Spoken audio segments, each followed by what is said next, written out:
Namaste and good evening, everyone. We welcome you all to our continuing series, Evenings with Sraddhalu. Namaste, Sraddhalu. Namaste. And we are very happy to have Narad, who started the series with us. Namaste, Narad. Namaste, Alina. Today we have a special series on sacred objects, and we will take a question from our viewer. It's a very topical and relevant question. So we are listening to the question read by Narad. Yes, it is a very interesting question, and I may have some things to add as well. Here is the question. Had Mother given any guidelines for preserving a sadhak's belongings? Should a sadhak's things be preserved? How and who should preserve? Where and when? Under what circumstances should it be preserved? If the energetic vibrations of the person reverberate in these objects, are items used near the body, like clothes, comb, and furniture, more vibrant than things used occasionally? Please share your insights. Yes. This is a wide-ranging question. It is. And we'll broaden the scope even more. We invite all our viewers to add more questions in the chat box or send your question at our email ID, integralstudies.in@gmail.com. Perhaps this topic will open other sessions also to follow. Yes. I want to use this question as a starting point and widen it as much as possible to what is it that first is preserved and why would you find it important? There could be things which an object carries which have a purely physical value. There could be a content which is subtle physical, a content which is vital or energetic, emotional content, a mental content, a spiritual content, or a complex mix of all these. So really the value of it is in terms of what it is that you're carrying. In many cases, if the content is purely of a vital, emotional, or mental kind, a few centuries down, where that quality of consciousness is irrelevant for evolution, you would probably look at that and say, this belongs to the past, it has no relevance for the future. And the universe itself, as it moves forward, will as if swallow up. The things would break down in some way or other or become not relevant. Take as an example even your own consciousness, let's say 10,000 years ago or many lives ago. And if you looked at that consciousness in relation to today's consciousness, assuming we have made a spiritual progress and not regressed, then you'd look back and say, yes, that was good, but it was a stage, I am well beyond that. And it's something in that direction with what an object contains also. But think about it in this way. All these gradations have value. But the lower the gradation, the shorter duration of value. Even a physical object might have financial value. There are people who actually sell papers signed by the mother or books signed by the mother, and for them it's the financial value which is important rather than the consciousness content, and each would align to what is relevant to them. And I'm making this distinction because it's very important that we distinguish between vibrations that an object carries, which is subtle, physical, vital, energetic, emotional, mental, and spiritual. You can even go to many famous places which have some kind of a, let's say, spiritual association, even sometimes relics of saints. And the actual content might have a strong vital content or vital emotional content, and perhaps very little of spiritual. But the person has been made a saint because there's a machinery. For example, in the Catholic Church, it's a machinery of how a saint is selected based on miracles and various other things. It has nothing to do with the spiritual content. The person need not be spiritual at all, but if it was a charismatic person, which means a strong vital, that alone is enough to get you to a position of sainthood. So you may look at relics or objects used by that person or even try to connect to those and have zero spiritual value. In time, what remains is only an idea.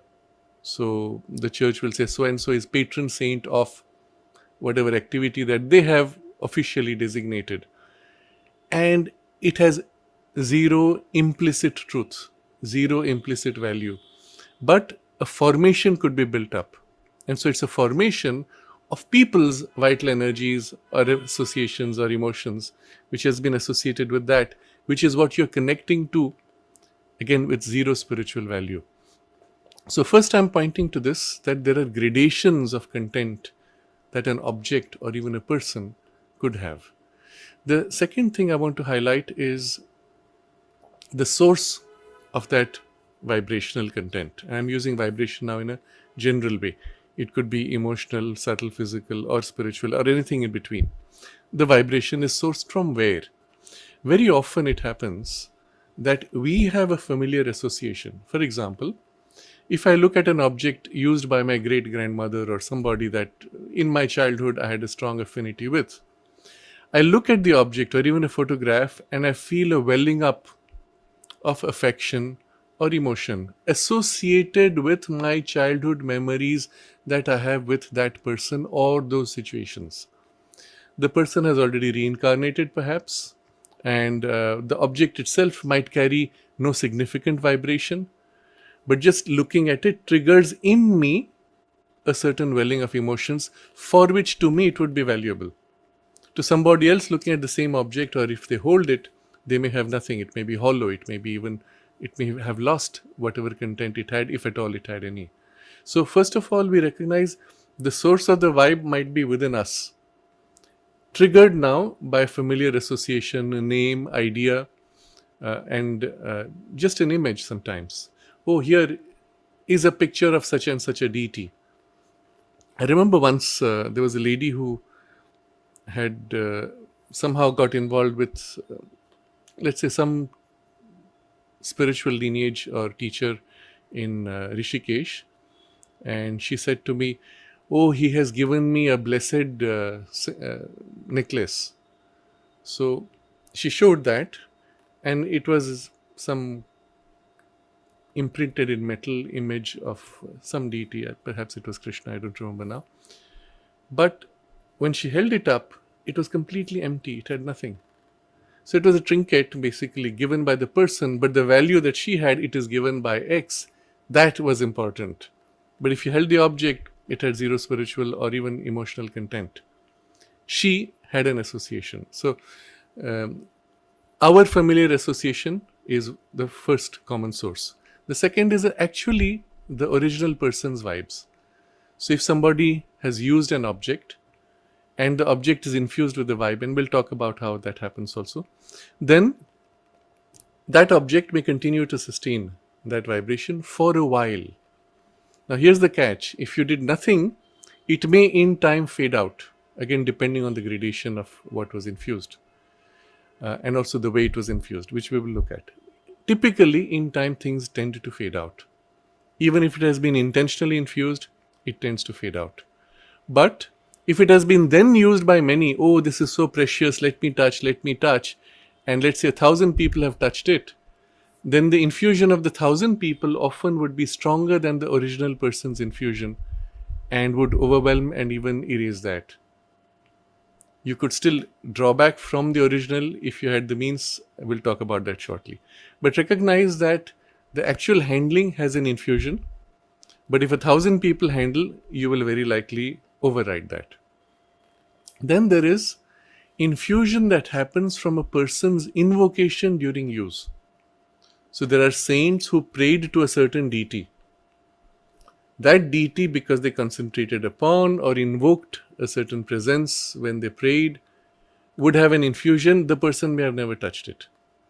So I remember once I had gone to some place in Rajasthan, and they claimed, I don't know if it's true, they claimed that the deity of Krishna that they had in their fortress temple was actually the one which Mirabai had worshipped.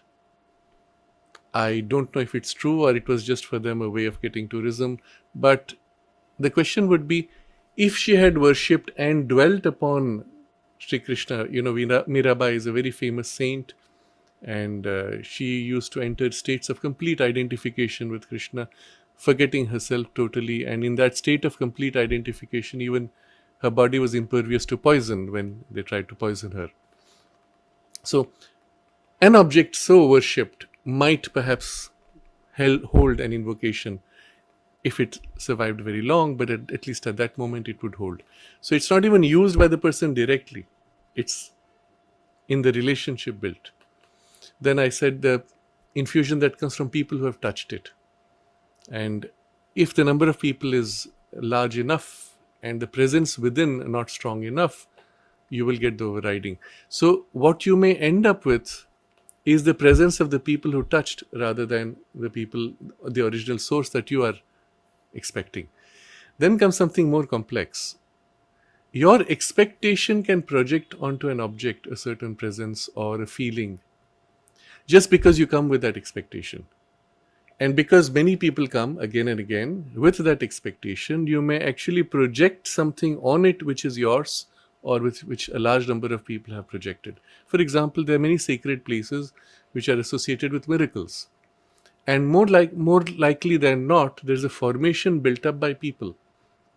So often a town, in Europe this is quite common, will make up a story about some sacred object. They'll say, oh, here's a stream, this is a sacred stream, and there's a special presence there for healing.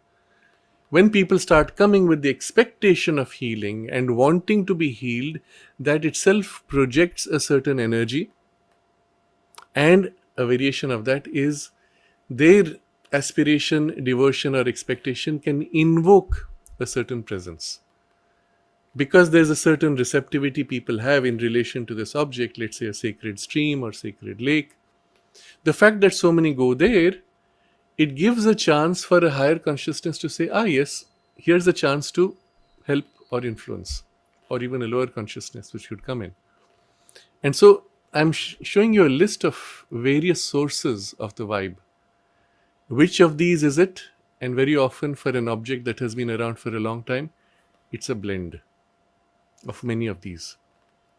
I would give an unusual example. There was a tooth of the mother, which I believe was preserved by Champaklalji. And it came down through two people to the person who currently has it in Pondicherry. I'd heard about it many times and people had told me, oh, we went and we saw the tooth of the mother. And I said, wow, that's interesting. What did it feel like? But at some point, I happened to be with the person in his house and he showed me the tooth. But what I realized at that point was, normally you would have kept it in a box and kept it so people to view. He was taking it out, himself handling and giving it to people. So people would touch it, oh, it's mother's tooth, and then give it back. So when he did that and I held it, the overwhelming impression was of the thousands of people who have put their energy into it in handling. And it was, at least I could not get through to the part which was actually the mother's consciousness. Had the thing been kept carefully, had it been protected, had the handling, physical touch been avoided, people might still have held, or the object might still have held a certain presence and might have been amplified because people come with devotion. But the touching, because remember, how does an object hold or carry consciousness? Because our consciousness is not an abstraction, it is substance. Our physical consciousness has a subtle physical substance which flows of various gradations of density. There's the most dense, which is what they call ectoplasm in occult science, but there are various finer gradations. And similarly, your vital consciousness is substance, mind is substance, spiritual consciousness is substance of gradations. The fact that you handle, the fact that you infuse consciously or unconsciously, it's the substance attached to the object which is the primary carrier. Now, if you allow substance of others now to overwhelm this, it will likely erase or dissolve or simply eject what was originally there, and your new substance now takes over. Which, in this case at least, that was my first impression. Perhaps, I'll speak about this, you can draw back what was original. So, I'll just come to this point shortly. So, there can be many sources of the actual substance held or the consciousness held. So, the next question from this would be, how long does it last? Because if it doesn't last long, then it has very little value. The mother generally gave as a guideline, because the mother was giving blessing packets. These were made of paper wrapped. Inside would be rose petals that she had blessed. The petals would be dried, put in a semi-transparent paper, and which would then be put in some special paper. And those were kept next to the mother when she gave somebody a blessing in a physical way for a physical transmission of spiritual force.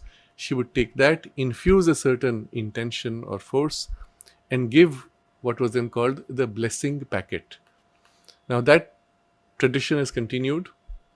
The packets are now kept in the mother's room to be infused with her force and then distributed. So in time, the value of it has become more and more casual. Where earlier the mother gave it with a certain force, now it is even given mechanically. People don't even know what it is. So they receive it, they look at it, what is this? They open it thinking there's an object inside. They see, oh, what's that? That looks like a flower petal. They take it out. Oh, what's this flower? A dried petal. I don't know what it is. They put it away or throw it. Many have done that. And when you give it casually in this way, you take 1, 2, 3, and I've seen this sometimes. People say, I'll get more blessings if I take 3 of them or 10 of them. I have a greater quantum of blessings. It depends. Variations to this, people actually go with something, place it on the samadhi with the intention to infuse or invoke.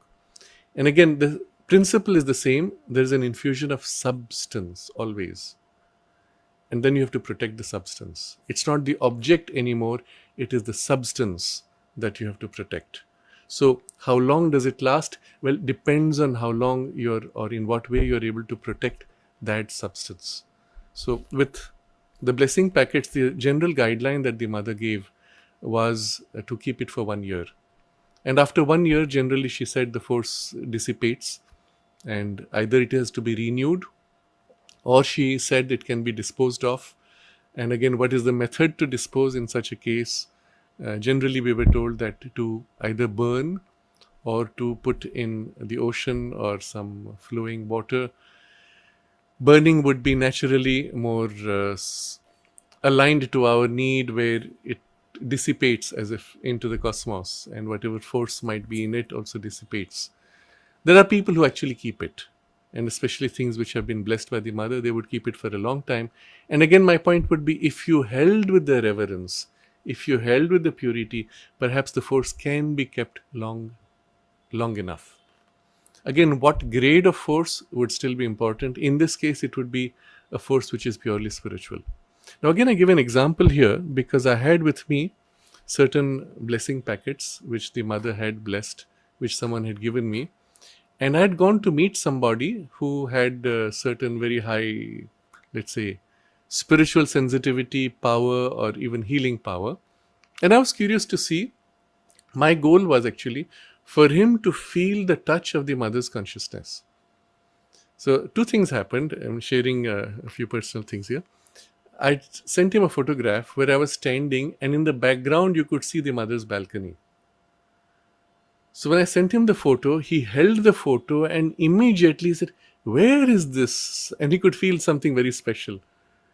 But it was not from me, it was coming from that. So once I pointed it out, he laughed. But when I gave him the blessing packet, and my intention was to connect to that, to the presence, he held it and said, "Oh, it's empty, there's nothing in it." And then before I could say anything, he said, "Don't worry, I will infuse spiritual force in it." And he held it and did a movement of as if blowing.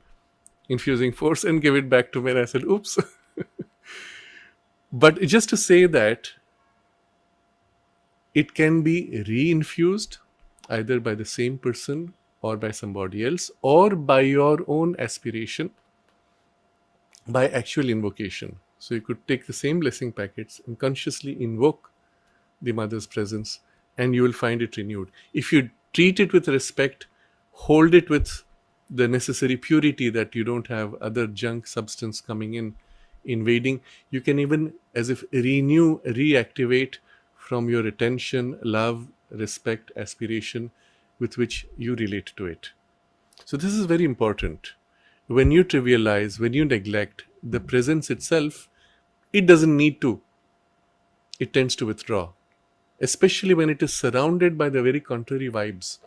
The spiritual presence will never insist and push its way. It will simply gradually withdraw.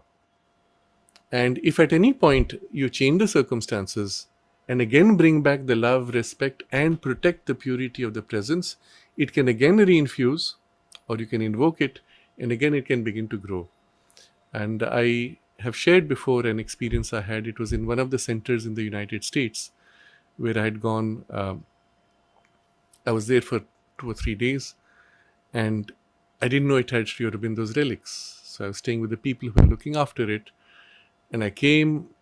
Nothing happened. One full day we were waiting to meet somebody else who was in the center, and at some point they said, okay, now we have appointment, we go and meet. So we went, met that person. He narrated how he had met the mother. It was a nice experience. And as we came out, I kept persistently, I felt a pull in a certain direction, and there was a wooden shack. And I said to my host, what's there? They'd never taken me there.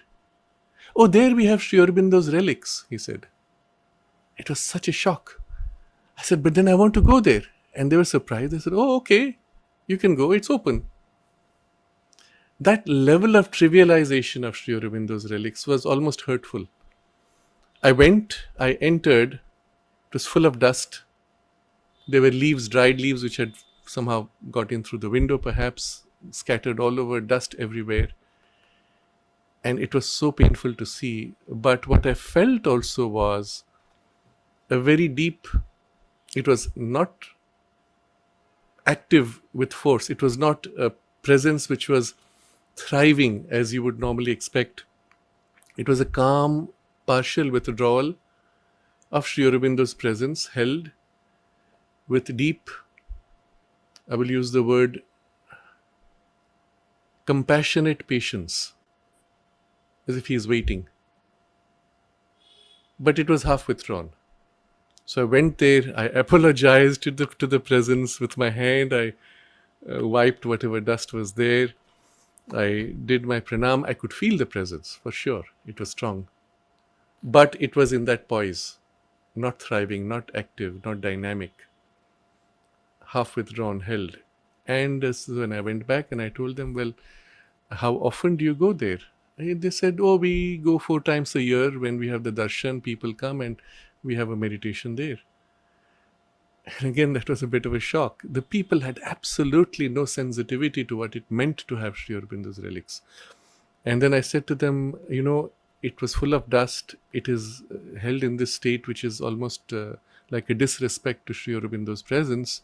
At least can you sweep it, wipe it, and put flowers, maybe daily, if once a week, I don't know.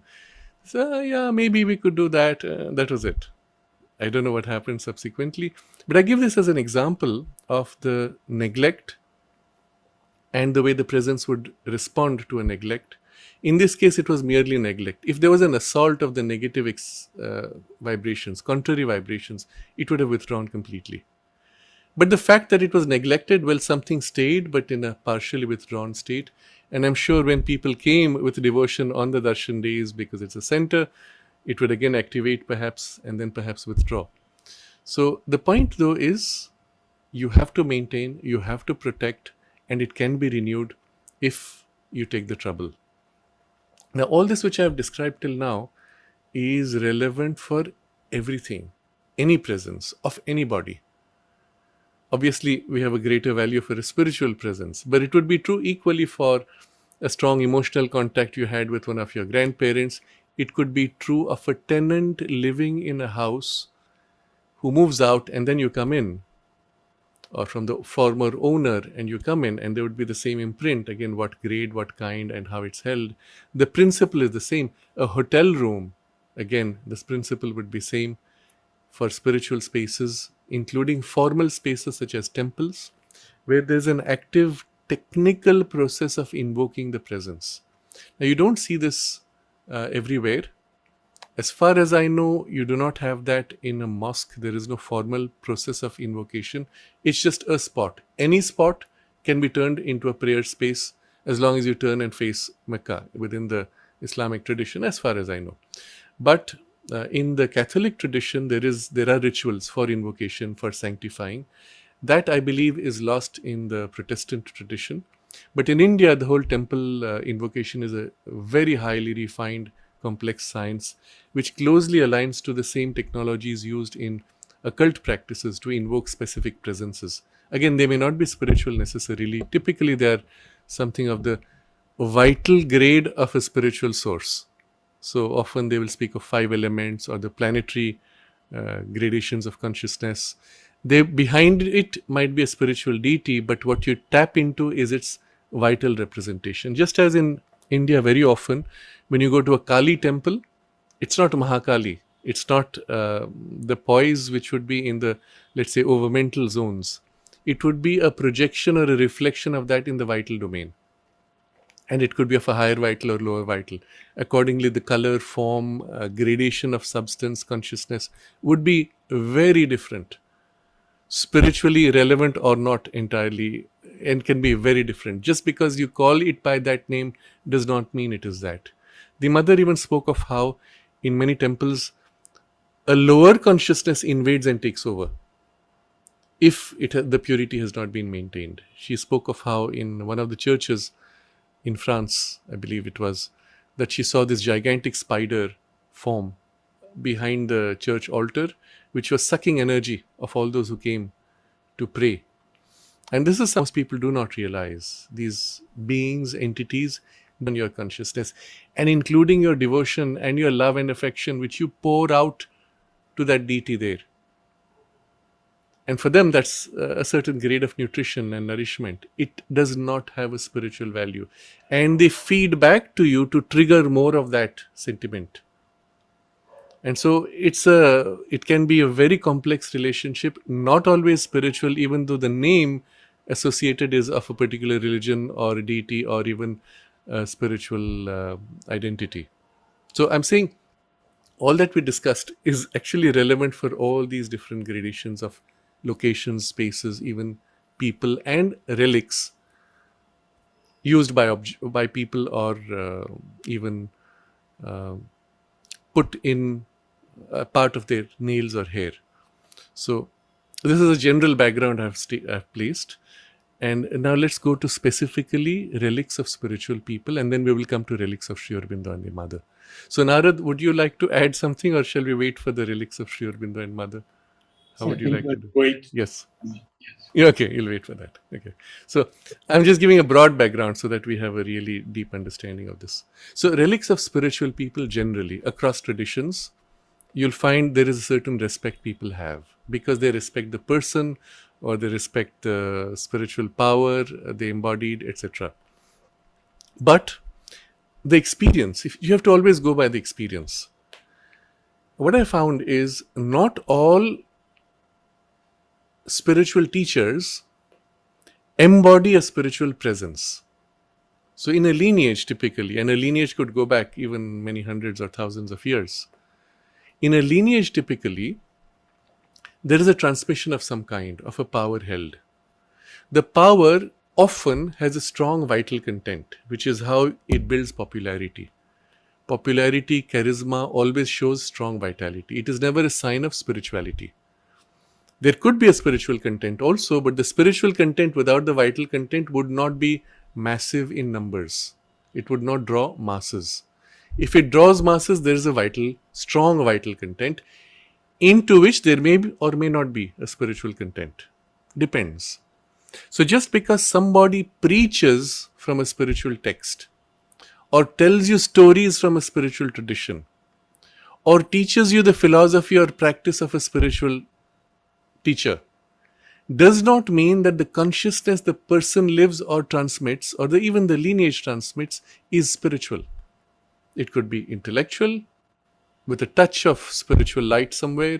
It could be strongly vital, especially when you have a large mass movement, again with a touch of spiritual light somewhere, which again could be simply by the fact that the person who's teaching or the people who come to receive have a certain aspiration. Just that much. So, key point, not all spiritual teachers embody a spiritual presence. So if you took their relics or even their blessing, it may or may not have a spiritual value, but it may have a vital, sentimental, emotional, or other value, certainly. Second point, even if a person has a spiritual presence that they live in occasionally, let's say this person goes into deep trance, comes back with a strong spiritual afflatus, but then he does not infuse it into his physical body. Let's say he's in an ascetic tradition where the physical body is something looked down upon. Even he will abuse and criticize it. Then the afflatus which has been brought will be held for a while in the body, but may not be entrenched fully in the body. What happens normally in such cases? You have a deep afflatus as you come back. As you remain, the afflatus itself begins to fade because you are coming back into the dullness of your corporeal consciousness, in which you have not taken the trouble to connect the experience. Typically, and that's the common experience, the thing fades out in about 3 days. Now what you have is an ordinary body and an ordinary consciousness of a person who had an extraordinary experience or access. Will they still hold that? To the disciples, as I said, often there's a strong memory. Often there is a strong association of what the teacher held or meant. If the person has taken trouble to infuse into that space, consciously or unconsciously, the fact that he meditates there, the fact that he sees disciples in a certain space, there is an imprint infused there.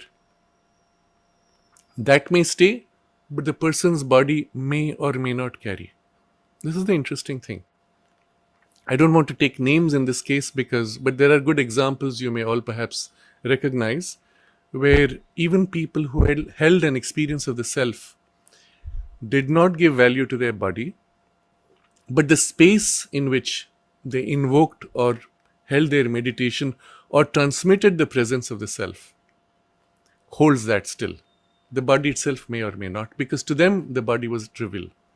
So this is another point you have to take. Not all embody.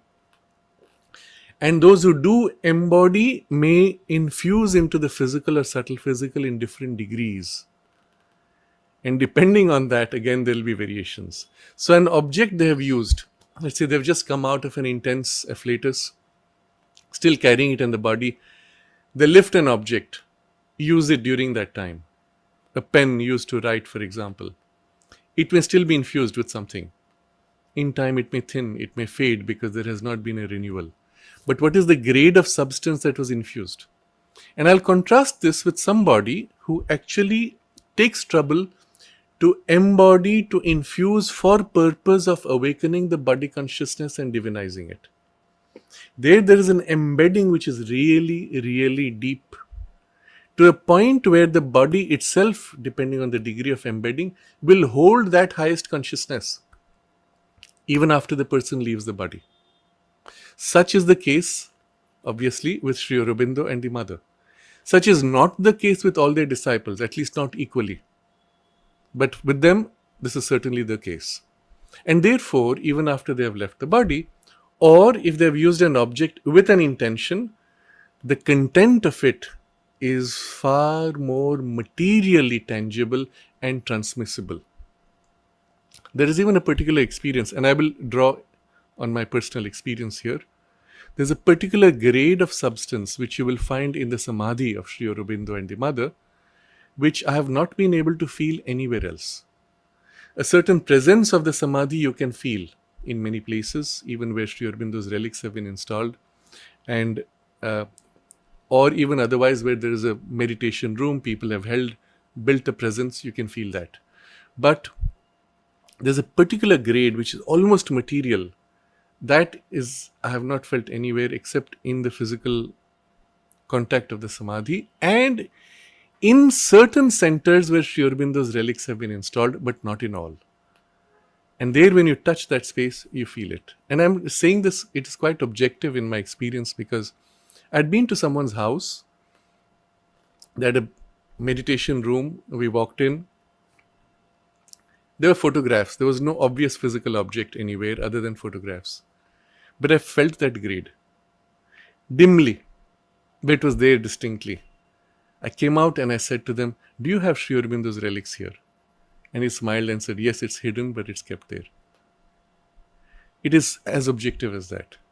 So there's a particular gradation which they have worked to infuse into the body. And so that consciousness has gone all the way down to almost a material grade. This you can feel. But because for them, the goal was a physical transformation, which is not the case for the overwhelming majority of saints or spiritual teachers. So the degree of infusion is a critical element. The gradation of substance infused into the physical is another element. The receptivity of the substance into which it is infused. Now, again, this is important. Your physical body is one of the most interesting vehicles. It can hold, of course, physical consciousness, vital, emotional, mental, and spiritual of various gradations. Not all. Some bodies are very dull. They cannot hold things of a certain refinement. But still, metals, plastic, stone, glass can hold to different degrees. So in the temple science in India, they created a particular blend of metals. I think it's a mix of 5 metals, if I remember right.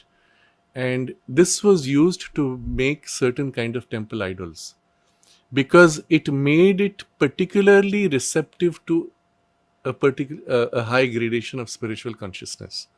And it had a special name given to it. I think it's called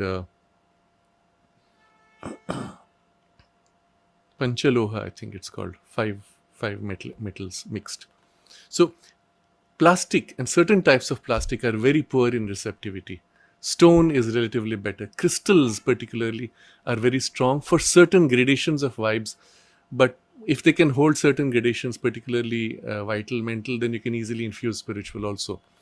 But they tend to be more naturally aligned to vital and mental. And it can be very powerful. It can be very intense, to a point where you could actually infuse a certain quality of force in a crystal, which could include even an entire spiritual knowledge experience content. I'm using this phrase, knowledge experience. It's almost like a bundle of your full experience, and the knowledge of that experience is held almost intuitively, infused into this crystalline thing, and then given to somebody. And if that person receives with the right state of openness, it can be transmitted straight. Now, the mother did not use crystals. She found, particularly for the vibration of the psychic, the flowers were the most receptive, because the flowers represent in nature the psychic consciousness. If you took the leaf, took the stem, they would represent certain gradations of life force. But the flowers represent the psychic consciousness in the life force of the plant. And therefore, when she wanted to transmit, of course, the life force is the carrier to some extent. But to transmit the psychic vibration, the flowers were the most receptive substance, which was the basis for the blessing packet having dried rose flowers. But to those to whom she gave in the ashram, she gave a flower itself, not drying it up. Into the flower, she infused a certain content, a certain spiritual force, even a certain experience, and then gave to that person. Now, the benefit of that, and this is important to understand. Let's say you go to the mother. Mother, I have this problem, I am miserable, etc. Okay, it's typically the way many people would go. I am so unhappy, I have so many problems. At the moment when you are meeting her, you're so busy with your misery that even when she gives you the force, you are unable to receive because you're so attached to that. And you want basically her to give you a physical caress like she would do to children and say, don't worry, I'll take care and it's not your problem and so on. Then you feel good, oh, my mom caressed me. But did you actually open to her spiritually? On the other hand, when she gave you the flower and gave you the caress perhaps, when she gave you the flower, you came away with the flower, now relieved of your misery perhaps to some extent. You held the flower, you kept it in your room in a vase, and it continued to radiate the help which she had infused through the next 24 hours or maybe longer when you're more receptive. So the question really is of how it is transmitted, and when you use a medium like this, the medium should be able to hold the force and not lose it in evaporation. It should be subtle enough, refined enough, in this case for the psychic vibration, and then for you to have it with you in a sustained release over the next 24 hours. You see, there are medicines you take, it hits your bloodstream immediately. There are medicines you take which have a sustained release over many hours. It's something like that. And the flower is one of the best vehicles for this grade of transmission. But as I said, crystals can be very useful for a certain grade of life force into which you can put the spiritual force, or even a mental grade of force. And different types of crystals tend to align to different gradations of life force, not spiritual primarily, upon which you can infuse a spiritual force. So again, don't make the mistake of thinking, oh, this crystal is good for this spiritual. No. Crystals are all to do with vital energies, primarily, into which a spiritual force could be put. So I'm pointing out to grade of substance, including in the body of a person. So I digressed a bit, but the receptivity of the substance to that grade of consciousness, and the human body, of course, is one of the most amazing. And therefore, the value given to nails and hair or bones as relics of those who have embodied the spiritual consciousness materially. Not all do that. Again, remember, there's a big difference. Sometimes, and I've seen this with certain, let's say, monks of certain traditions, where they may have been great, but what remains in terms of relics is kind of empty, or has at best the devotion of the people who come to it. So then the frequency of use, and then the difference of intent and attention paid and energetic immersion. So if you've slept on a bed, let's say the saint, spiritual person has slept on a bed for a long time, of course that tends to absorb. Which grade? Well, the grade in which the person was during sleep. If they used to be in a state of samadhi and a spiritual samadhi, well, some imprint of that will be there. There's a very interesting example of this.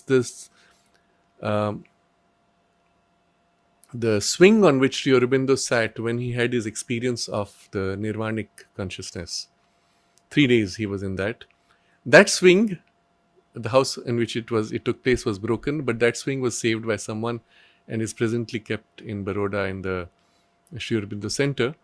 And you can feel a presence there in that room as a consequence of this swing also.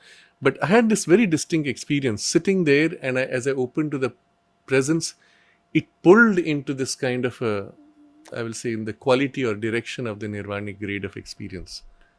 Very specific. And that was imprinted there.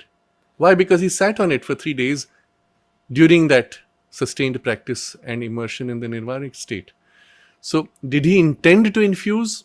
Probably not. But it happened as a consequence. So, yes, frequency of use, closeness will make a difference, but much more important is the degree of attention paid.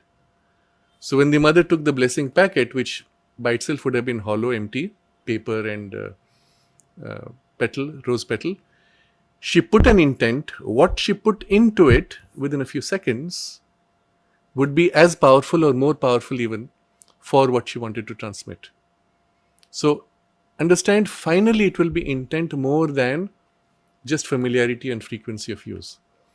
Even Sri Aurobindo makes this comment that if physical closeness was necessary or would lead spontaneously to physical transformation or spiritualization, then he said the table on which I'm sitting and writing would be the first to be transformed. Obviously, that's not the case. The table cannot receive or be transformed because it's not able to for a spiritual grade. So this is a broad background for relics of spiritual people and why, how, to what extent they may or may not carry spiritual content. And so now we come to the perhaps more important part, which is the relics of Sri Aurobindo and the mother. And incidentally, I'm going to expand this because Narad will have more to say. Sacred objects used by them, or objects used by them which are sanctified, therefore, and also objects or things in which a presence was invoked, particularly in this case the service tree of the ashram, which has a special presence. And in certain cases, animals, cat, dog, with whom mother experimented to bring a spiritual force in them, or with computers when she tried to infuse a force. So this is the broad now topic we will come to. Narad, now let's hear what stories you want to share.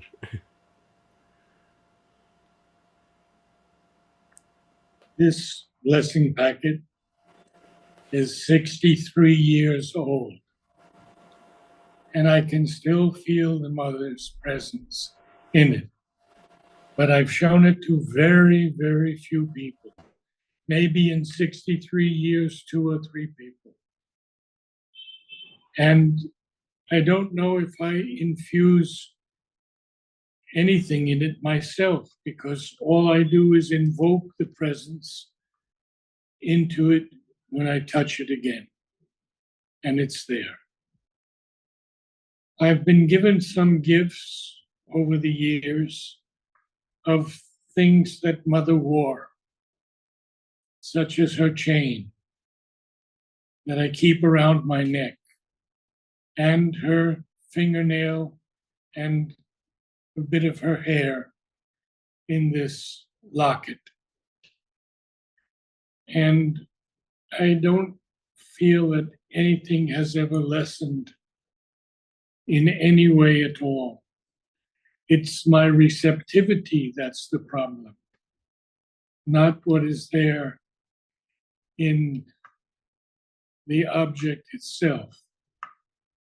And I guess thirdly, I was given from a disciple who was much beloved, a sari that Mother wore for many years. And I don't really even touch it very often, very rarely. I just stand before it and offer my soul. Those are just a few things. I could say many more things about the ashram itself, but I won't do that tonight. Feel free though, Narad, just share whatever you feel at this moment. We have the time.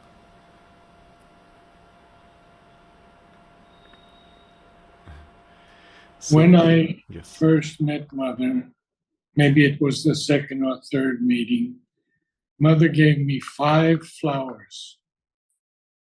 And when I brought them down to these young people who were about my age, early 20s, they said, "Oh, Mother has given you such beautiful and powerful forces." And they named each flower, and I understood exactly what I needed and Mother had given me.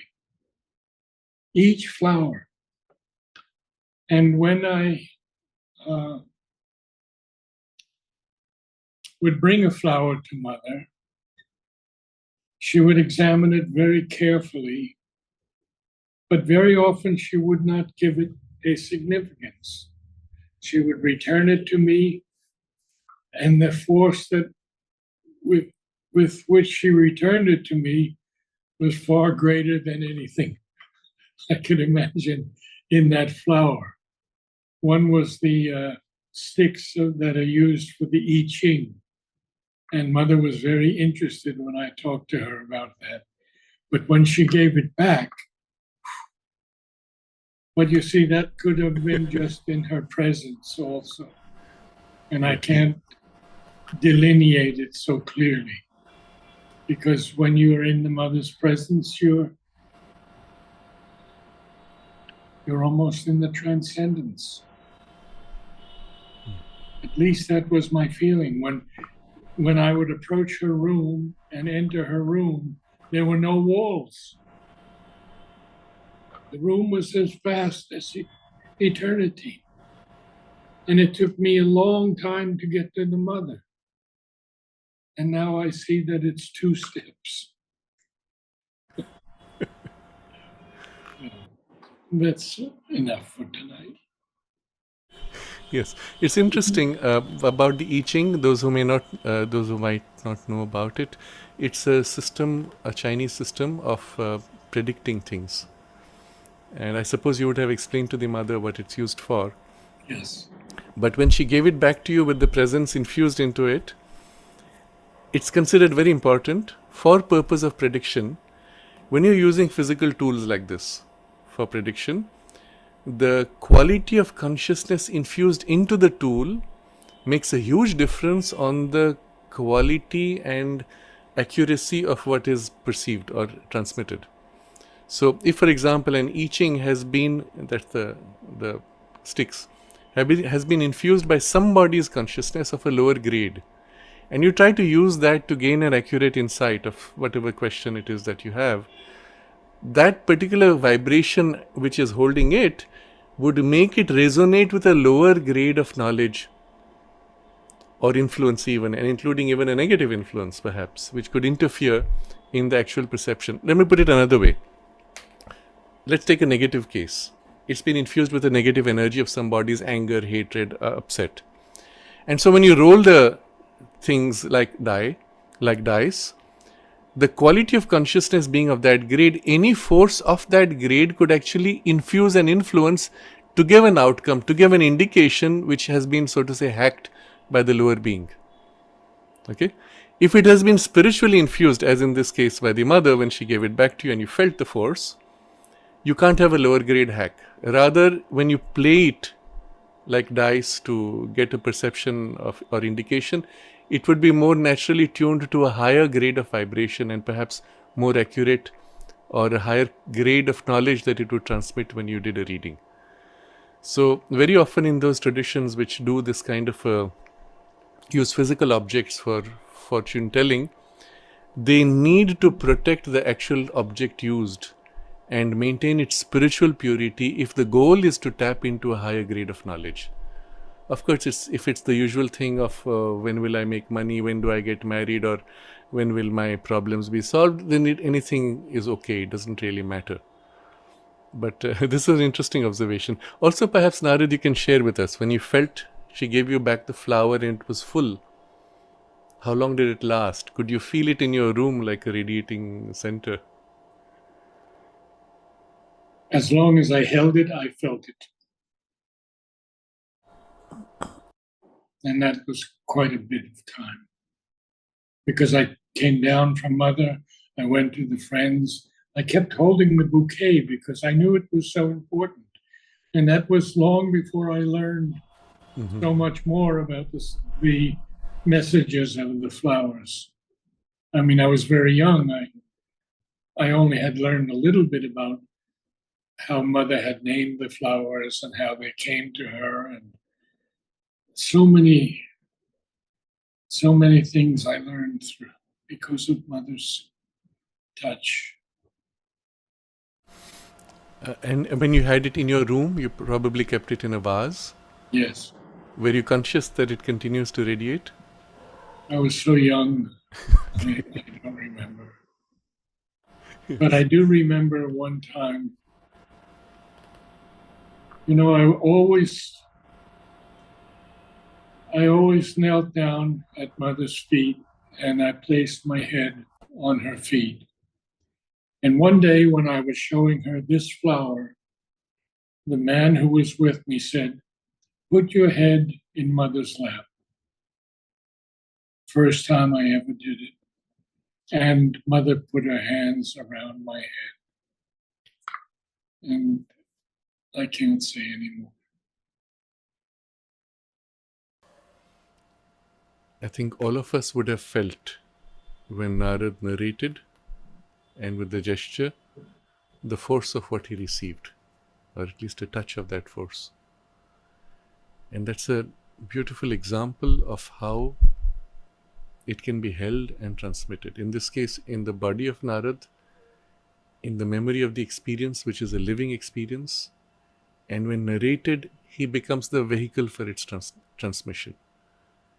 And it doesn't matter if we are anywhere on the earth, through the video call, through the internet link, independent of this, that force is touching. Just want to say one thing about the Om Choir, because Tuesday night we had 80 people come, and 20 of them were Korean ladies studying sound. And at the end, when I was meeting everyone, this lady came up to me pouring tears, couldn't say a word, just poured tears. And I have so many experiences with people, so many letters from people about their experiences through the power of Om. It's extraordinary. Just if we can form that word, that sound properly, and no longer be singers but instruments, and allow the divine presence to pour through this collective body. And I do that more and more because we need it especially now at this time, at this crux that we are facing. And we are 9 days away from Trump being president.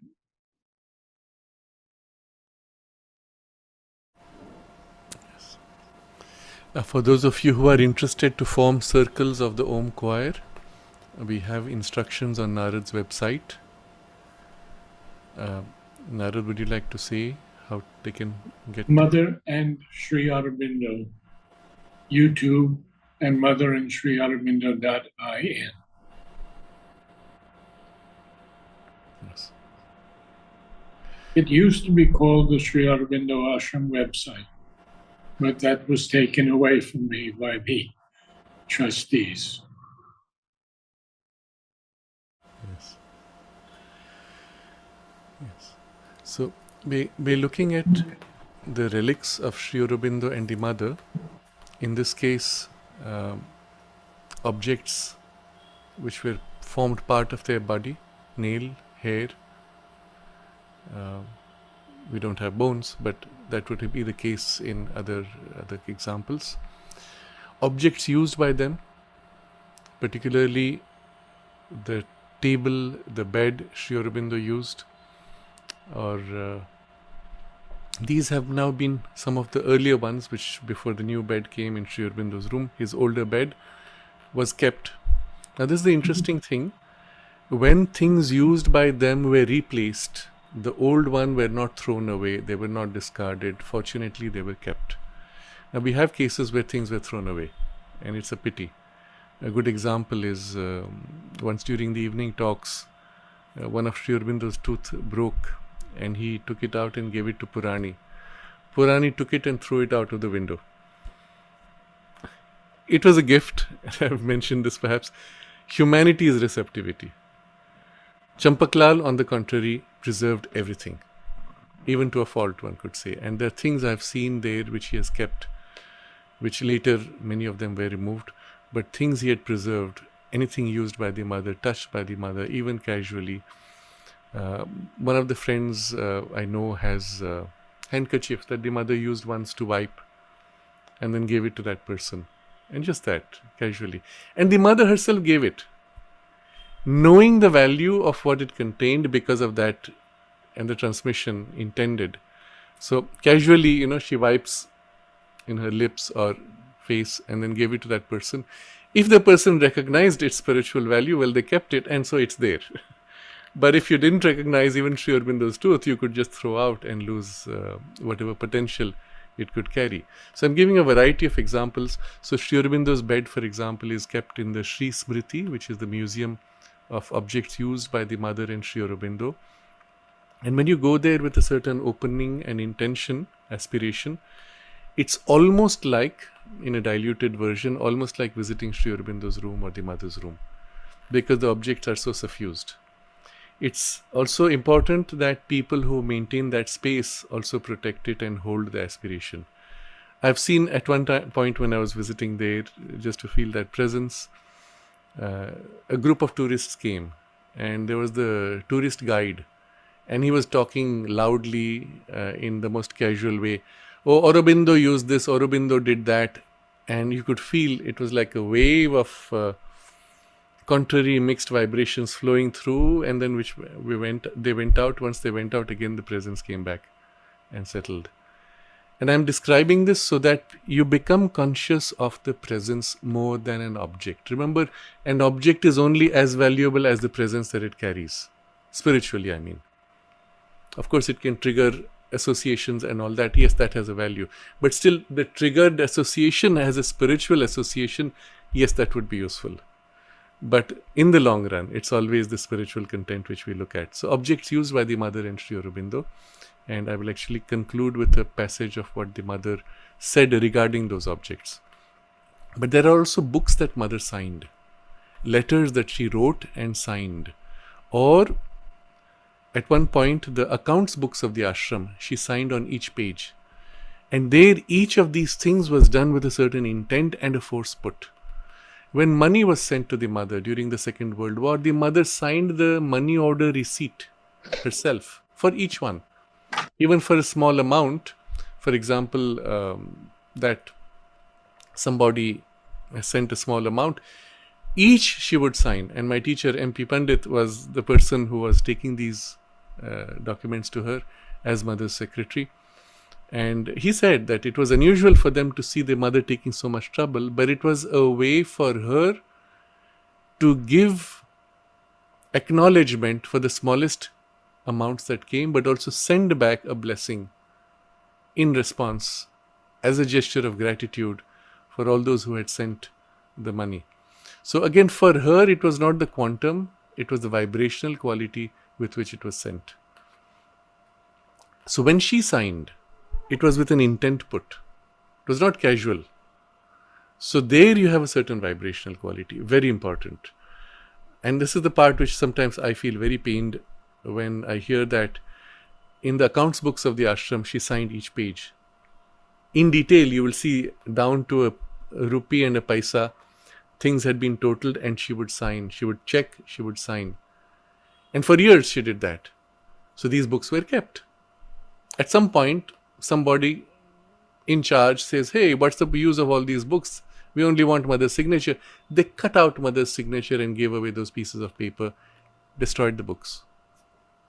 No, it was not mother's signature put in the air for giving away. It was put for a purpose on the finances for activating the money power and its flow and building that relationship for the ashram.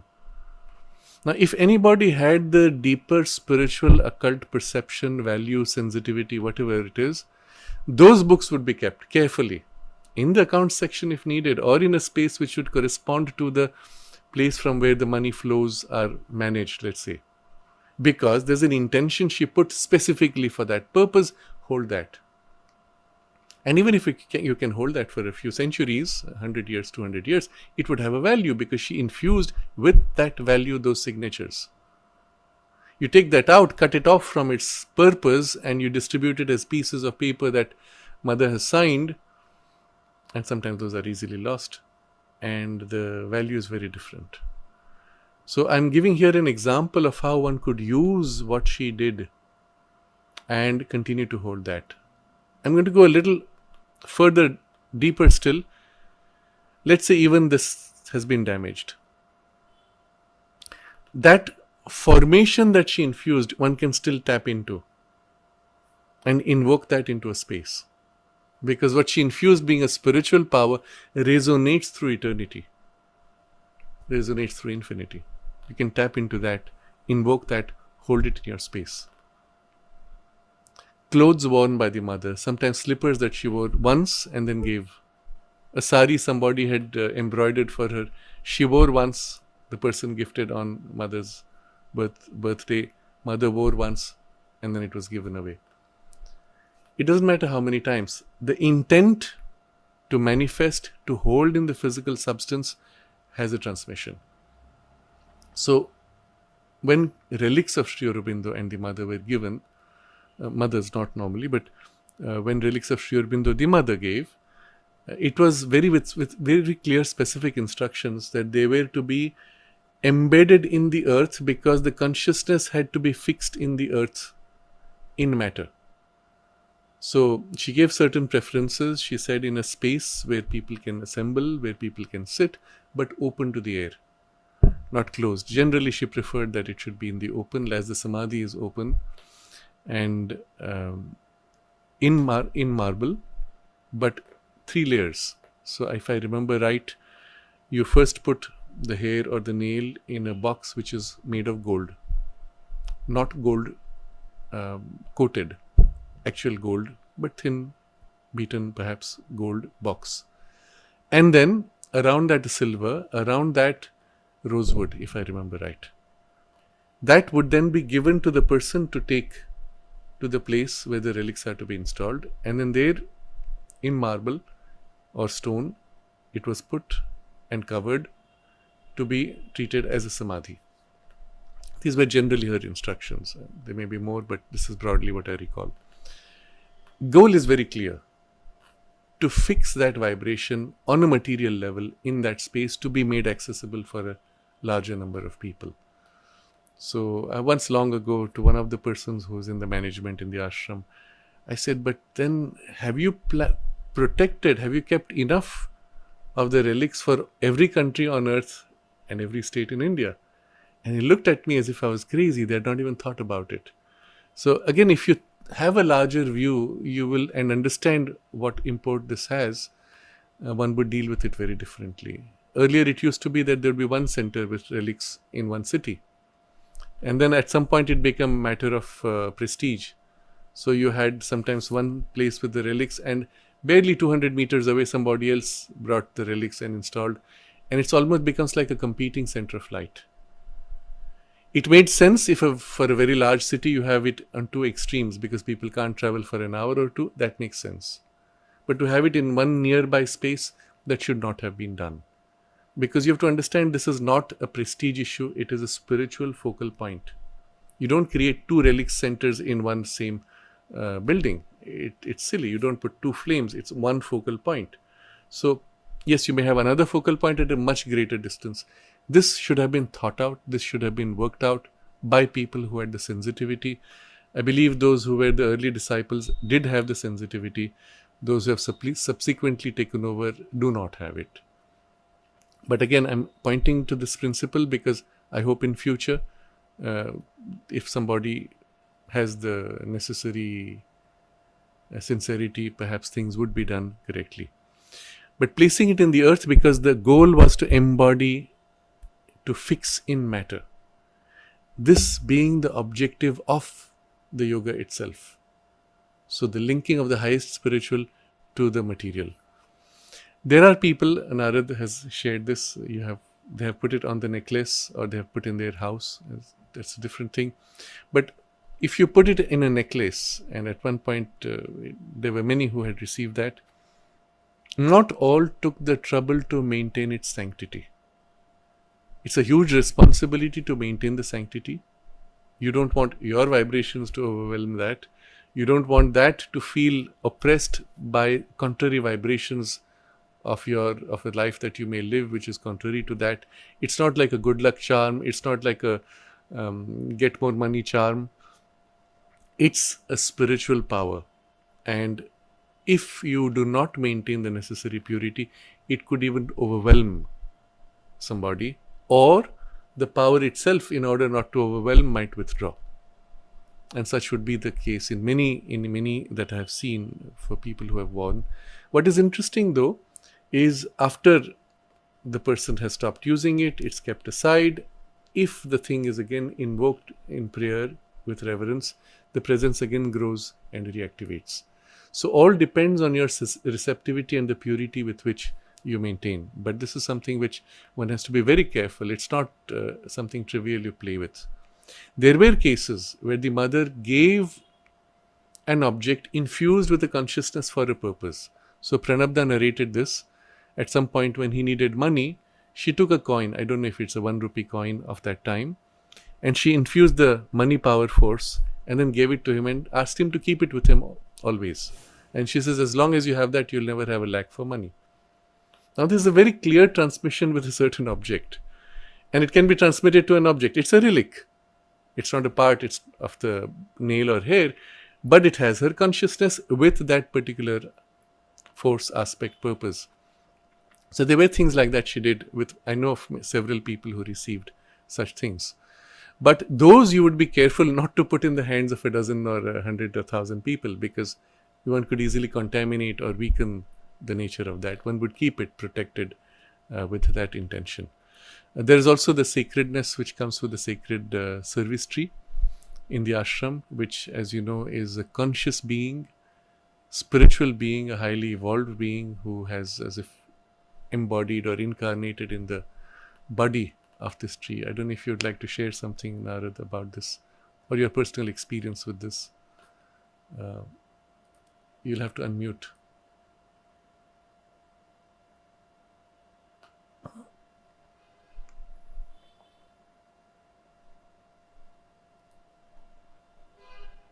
Yes.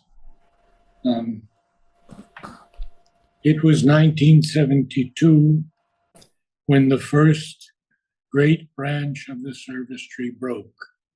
It was directly on the south side. And I was going by and I saw the young men cutting the tree in the wrong way, in which the whole tree would have been stripped, or at least a large part of it, and could easily have died. The bark would have been totally stripped away. And I asked Parichan if I could go up and help. And I did. And we cut it from the bottom, as one has to, 1/3 of the way, and then from the top down. And the branch broke, the stub broke very perfectly. You can see that today it's also very evident that everything healed. Now, the moment I finished, and I mean the moment I finished, Parichan came running to me and said, Mother has given you this blessing packet to care for the tree for the rest of your life. Of course, that was taken away from me, but I won't go into that.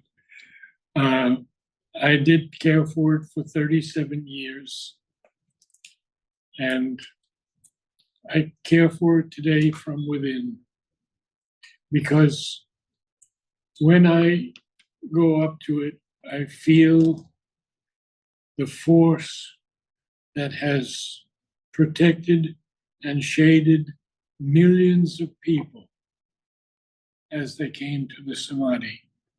There is no more important tree in the whole world, and this tree cannot be allowed to die for many, many lives. I ask it to remain for thousands of years. The second most important, of course, is the banyan that Mother named as the physical center of Aurobindo. I want to share one thing about Savitri. I did a couple of interviews with Shobha, and she showed me the book of Savitri with Mother's signature, to Savitri. And the second one is one of my most sacred books. It's Savitri that was given to Huta for all the work she was doing. And here is that Savitri with Mother's signature. Imagine, that's the only two I know that books of Savitri that Mother ever signed. So I share that with you today. Thank you. Regarding the service tree, when recently, I think it was in 2010 or 11, when there was a big storm and a huge branch broke. You remember when that happened in 1971 or so with the storm? The mother had said that it was a reflection of the state of collective consciousness of the ashram community, and that's what made it possible. That was the branch I cut. That's right. 72. And so when this happened in 2010, I believe, again, a huge branch broke. It was actually a sad thing, just to show you how much worse it has become. From the management side of the ashram management, as I've said, some of them are hostile to Sri Aurobindo and the mother. There was even a statement publicly put out that this tree has anyway a 30-40 year lifespan. If it's dying, let it die. What's the big deal? They actually said this, and I was very sad to hear. And I remember at that point, in Narad, you had the experience of communication with the tree, and then we were all very sad, and Narad held the tree, and there was an experience you had, and then you came back and you told me the tree will survive, and you knew it from the communication you had received. I don't know if you want to share something of that. Well, actually what happened was that I had met, I'm telling things that I've not told others, so I can be at risk here, but that's what I'm old enough to accept that. I met with Vishwanath, and I told him the top branches, that's the big break that happened, are going to break. And we will have to build something similar, almost identical to what Mother designed for the lower trees, these columns that she designed. And so we went together to the trustees and presented the drawing. And I told them, you must do this because there's going to be a huge break in the top of the tree. And it was huge. And they thanked us and never did anything. Now, the break did happen. And it was so severe, it was possible that the tree could have died. And I prayed to Mother, and I went to the managing trustee, and I said, do not let these people who have no feeling for the tree begin cutting it. Let me bring the professionals trained by a wonderful man, Juan from Spain, and we will work all day and night to prune the tree and save it. And they did. And I worked with him. It was the last time I was able to climb the tree. And their work was so beautiful. And they did it all voluntarily. And we saved the tree. But I've heard recently, I don't know if it's absolutely true, but I've heard on good authority that it has become a historic tree for India. And the government has put wires to hold it in place. And cables. So I hope that's true, that it will be considered a sacred tree that no one can touch. We'll see. Yes. We'll see. We'll see. But I also want to point out that not everybody who handles the tree has the same sensitivity as Narad has. And finally, it's a question of a spiritual sensitivity. I remember at one point, it was soon after this big storm, that somebody was up on the tree and hacking away. And you could feel the pain of the tree. It was a loud sound because he was hacking literally, and chop. And Kumud Ben, who was Mother's personal attendant, she felt the pain so deeply.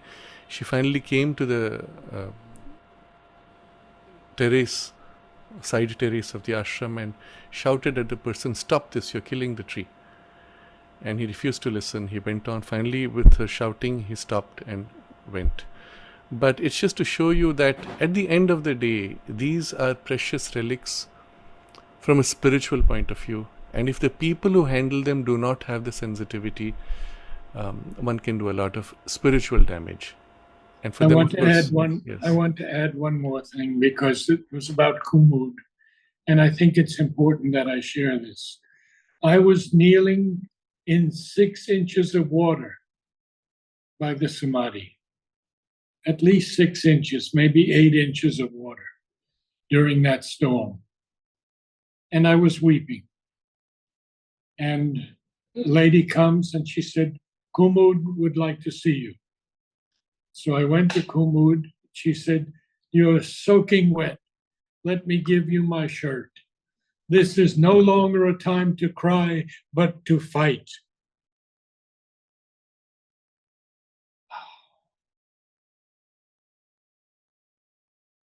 I understood. We have to fight.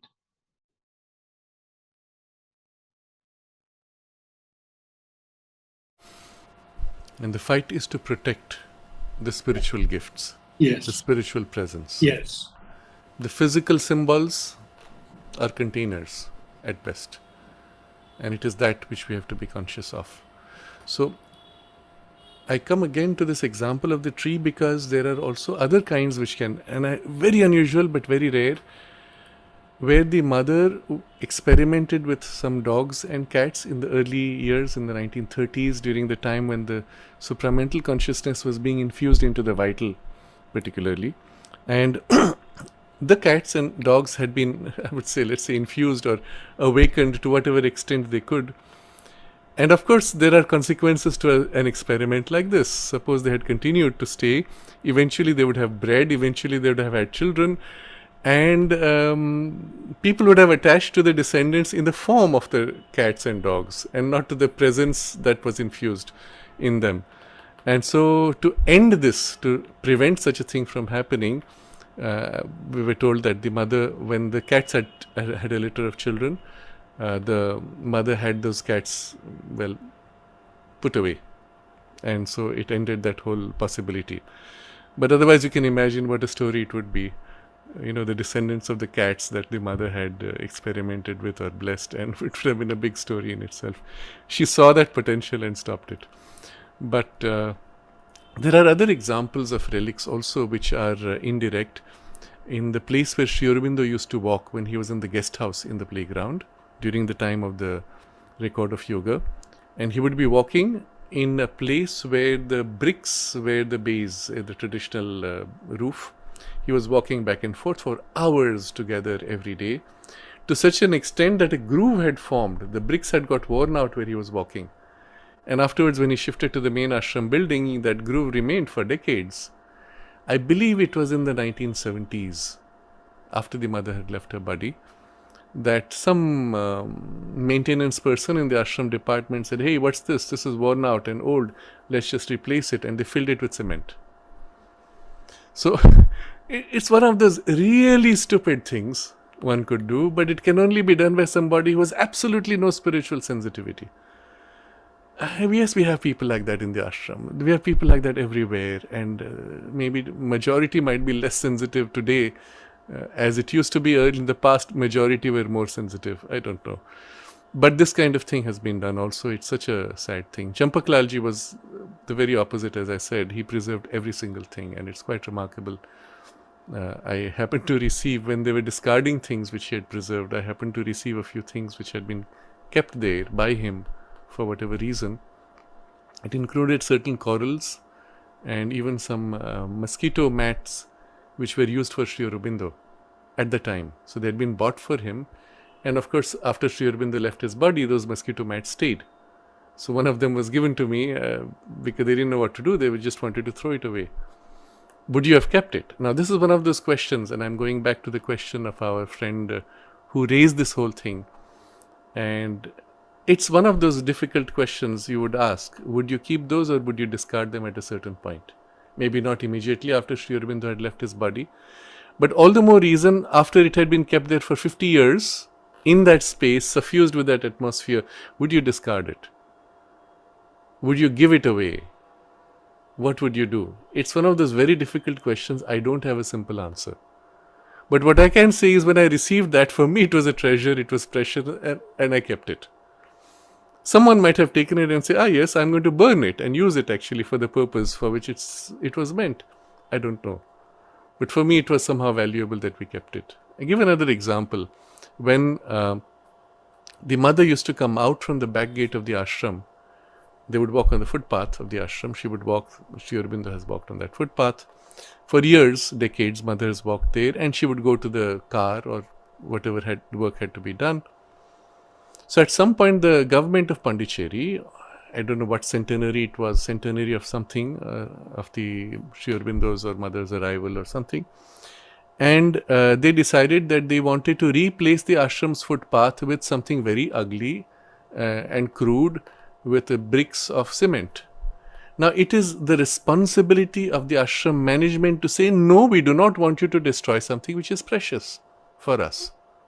But because you had insensitive people working with insensitive people, everything was done the way the government wanted to. They just broke the footpaths of the ashram, put these very ugly cement bricks upon sand. They dug out 1/2 meter of material soaked with the presence, threw it out, and replaced with fresh river sand and these bricks. The entire presence, which was soaked in the substance, was thrown away.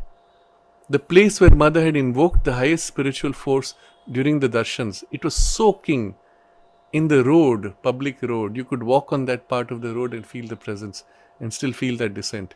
All that was dug to 1 meter depth and filled with river sand and these ugly bricks, and the precious material thrown away. I went there, I was helpless, I was almost weeping, and they were digging the ashram footpath at the back. And I said, here are the flagstones. They were black stone where mother had walked.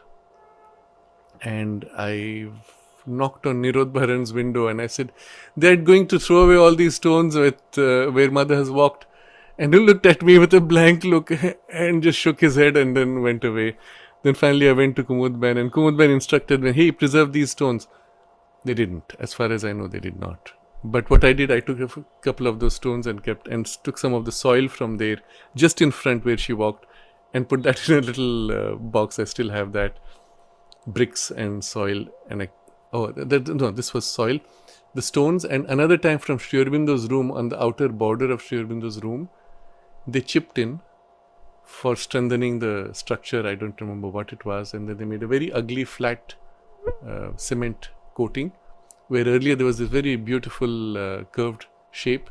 I don't know why they couldn't have done the curved shape. Anyway, so the pieces they broke, I took some of those bricks and stone with limestone plaster, and I preserved those.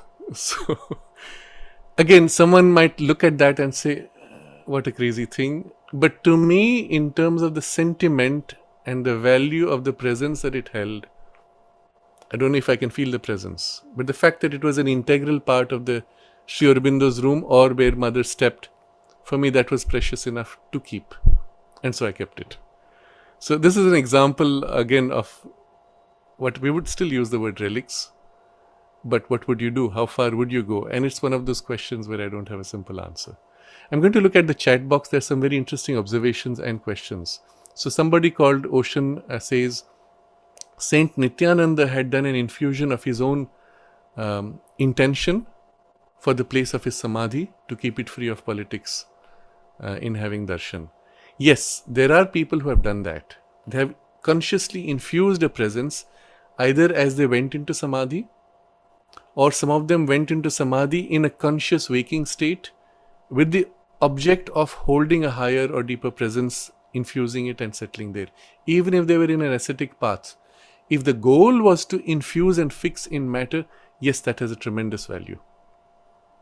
Of course, the quality of consciousness they embodied would then be the imprint there and what that represents. This still works, as Ocean points out. Yes, it still works. Pratik is asking, has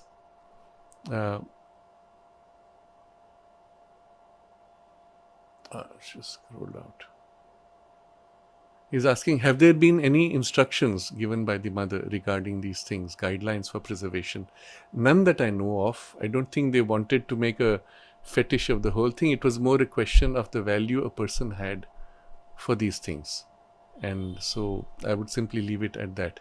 V-Truth is asking, what about Rudraksha? Now these are fruits from a particular tree sacred to Shiva and dried, and sometimes depending on the patterns they have, they are given more or less value or different kinds of qualitative values. The Rudraksha itself is not suffused with the spiritual force. But the reason it is considered to be sacred is because it is capable of infusing or holding a spiritual force of a particular kind of vibration aligned to Shiva.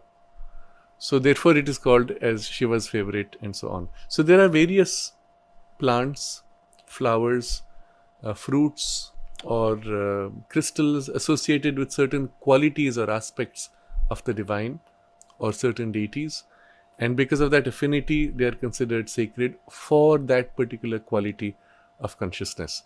Now here is where I make a distinction, as with the temple, where by certain occult process you invoke a force. What you invoke is specific to the quality invoked and stays with that. That's why it's a occult spiritual formation and it needs to be renewed. And I distinguish this from a purely spiritual presence, as you see in the case of the Samadhi in the ashram or the Matre Mandir, where nothing formal was given, no object was given. Mother simply said, build it, and I take it upon myself to make it one of the most powerful centers, spiritual centers on earth. You had to do nothing, you just build it. And from that side, from above, she's infusing the force. And you can see the force building up. It's still building year to year. So you understand, in a spiritual center, an occult process, a measurement is non-critical. A ritual is non-critical, but maintenance of the purity is essential. Whereas in a temple where there's an occult process, you may not maintain purity because of the number of people who come with their devotions, and they have an inbuilt system of re-purifying this. So every 12 years they will do a ritual of purification. But in the core sanctum sanctorum, the purity has to be maintained, and the priests who have to deal with the deity have to follow a very strict pure life, should not do certain things, can only do certain things, etc., to hold the purity associated with the deity. Again, the rules may vary according to the deity. But the core being held, the rest then can be exposed to the public and even allowed to be invaded. Now, the same principle applies in a spiritual place. Let's take the example of the Samadhi, where the force is able to regenerate itself, but you do not need to purify because it's not an occult structure. It's a purely spiritual focal point. But it can be diluted, it can be dimmed by an influx of contrary vibrations, which is what happens when you have a horde of tourists who come wandering around, sometimes talking, doing crazy things. I once walked in and I found next to the Samadhi, there was a whole tourist group of students of some architecture tour. And the architectural head was giving a lecture sitting next to the Samadhi. And I went up to her and I said, what are you doing? Are you conscious that this is a spiritual space? You're not supposed to speak here. It's a place for meditation. She says, oh, I'm sorry, I didn't know. It was empty, so we sat down and decided to have our discussion here. So yes, these things do dilute. But the beauty of the spiritual power is that it can, when the dilution is removed, it bounces back, pushes back, rebuilds. How far? Again, depends on how much dilution is imposed on it. So there was a time when you could feel the presence 2 or 3 blocks away. Now with the influx of tourists, especially the kind of dilution that happens during the New Year's Eve and all that, you can feel the range of dilution is now, well, the range is let's say, you can feel the dilution happening much sooner than it used to be. But that's why we have to be conscious. We have to protect this. What you have to do, well, do what you have to in your space, wherever you have these things. So I've digressed a little bit, but V-Truth also says Darshan Day card had a similar soothing effect. Yes, Mother explained that the Darshan card was sent with a printed message that she would choose, and she said it was a way of physically transmitting the spiritual force. That is, the force is infused in the card and is sent with that infusion. Now, it so happened, again, I want to share this as examples of what not to be done. It's useful to understand. Earlier, all the cards would be taken to the mother's room, kept there overnight, and then sent for distribution. At some point, some smart alec in the administration said, let's be more efficient. So a week before the darshan or the new year, from the press, they would send the cards directly in bulk to various centers and tell them open on that day. It's not the same thing. From a spiritual point of view, from the force point of view, it's not the same thing. Taking it to the mother's room first, infusing the presence, and then sending it had a different value than sending straight from the press. And the mother herself commented on this. You'll find this in the agenda where she says, I don't know if it's in the agenda, but it was told to me by one of the person who was heading the ashram press. Maybe it's in the agenda also. But he told me this personally because he was involved directly. In the early days, it was her specific rule. All the books of Sri Aurobindo and the mother, once printed, would be brought to her room. She would concentrate on them and then they would be taken for the sales. What did she do? She infused the force. What's the difference when you read a book which is infused with force and a book without force? There's a difference. And the difference is when you read or when you hold the book. And I've said this many times perhaps, that when you hold a book that has been printed before 1960, let's say, you can feel the force even now because she's infused it and the force stays. When you open and read, it goes in differently. You understand differently, you absorb differently, it goes deeper. It has a spiritual transmission of the experiential content of what you're reading, which is more powerful than if you just took a later printed book. Of course, you could do the same thing. Take the book, invoke the mother's presence, invoke Sri Aurobindo's presence. When you open it, attune yourself to their presence and you will get the same effect. So, the importance is of the presence infused and it makes a huge difference. It's not just printed text that's being sold. It's a presence and an experience that's being transmitted through the books. Understand this difference. If you understand it, you know what you have to do.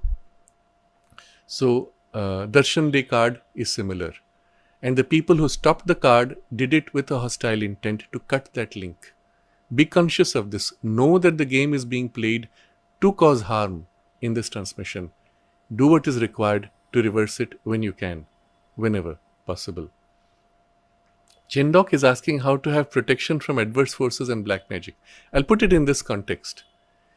So often what is done is for protection you have a sacred object. And equally a non-sacred object could be used to attack. But protection would be through a sacred object indirectly. But the best way is if within you can embody, hold something of the spiritual presence, that's the automatic protection. Any negative force would simply bounce back. This is the principle generally. Or you invoke in you, in the space where you feel the attack is taking place, and it will have an effect. There's an interesting comment from Revati. She says when she does the guided meditation sessions, she used to use a particular plastic chair for almost a year. Then she started using a different chair. She says, I didn't feel the same efficacy. When I started using the old one, things became better again. Now I'm able to meditate with satisfaction irrespective of the location and chair. But I treat the chair with a lot of respect. I want to point to this. This is very valuable and it's the same principle being used. When you sit in a particular place and invoke the presence, it is held in the substance of the chair. In that space, sometimes even at that time. And when you sit in that space, on that chair, at that time, you feel a difference. It's a question of experience as Revati has found. When you switch chairs suddenly, you will not have the same build-up. So remember, it's the build-up of substance of the presence. Become conscious of this. So I'm going to take it a little farther. What if your old chair is now damaged? You have to break or discard it.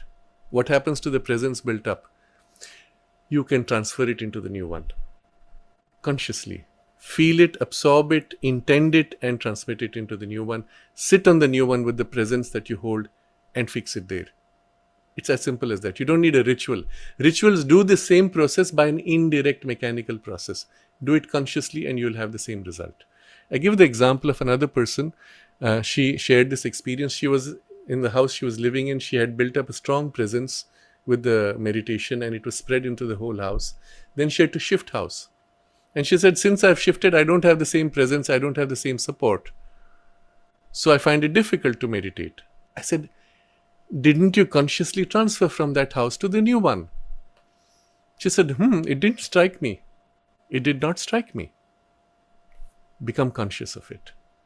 The presence itself, fixed in a space or attached to an object, associated with an object, is not bound to the object. You can consciously transfer it into the new space. And again, once you get the feel of what it's like, what I'm trying to say, you will be able to do it on your own. So, it's a very interesting observation. So, educating is saying, what about the Turin shroud? Is it a good example of a spiritual tattoo? I'm not too sure it has to do with a tattoo. There are, of course, people who say that it's a fake. There are others who say it's genuine. It's not so important. If it is genuine, then some imprint of the influence of the Christ consciousness that he held in that state when he was put in the shroud might be transferred into the shroud. If it is a fake, and it's a well-made fake, then the fact that people revere it could be enough to already bring a certain focus of energetic, emotional, or other vibrational content. But it need not be spiritual in that case. But if the Christ himself lay on it, Jesus lay on it for that period, what state he was in at that time might be infused along with the imprint that is made there.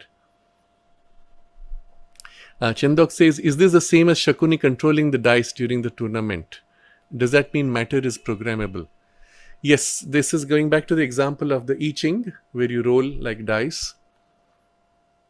That was in fact the method used. Shakuni used, I believe it was the bones of his ancestors for purpose of revenge. So, it need not be bone, but it can be infused with vibration with a certain quality of consciousness to align for that purpose. Again, I'll give an example here.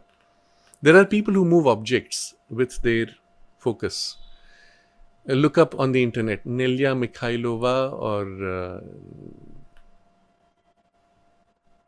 another one, I forget the name now, 2 Russians, well documented, lots of videos also, photographs, where they would move objects. If you give them a fresh object and try to move, it's much more difficult. If they take that object in their hand, familiarize it as if infusing something of their consciousness, and then keep it and try to move, it's much easier. Why? You have infused with your subtle physical substance, built a continuity now with your subtle physical, and you're pushing it with your subtle physical. But because it's already got hooked with your subtle physical, the influence is easier. So that's the idea behind some of these kinds of things. So if you had dice which you have held in your hand, you'll see instinctively people do this. You give them fresh dice, they will roll in their hand as if infused with their consciousness, with their intention, and then roll. You're doing it instinctively, you're doing it unconsciously, but there is a purpose behind, there is a rationale which actually makes it work. The next person who takes again will roll as if to remove your influence and put their influence and then throw. So yes, these things do work. Matter can be infused with an intent, and if it is used for a process, the intent can influence the process. Pepito says, each cell of my body is activating. Yes, with spiritual force, it will affect your body. And that's, in fact, your body is your vehicle to receive, isn't it?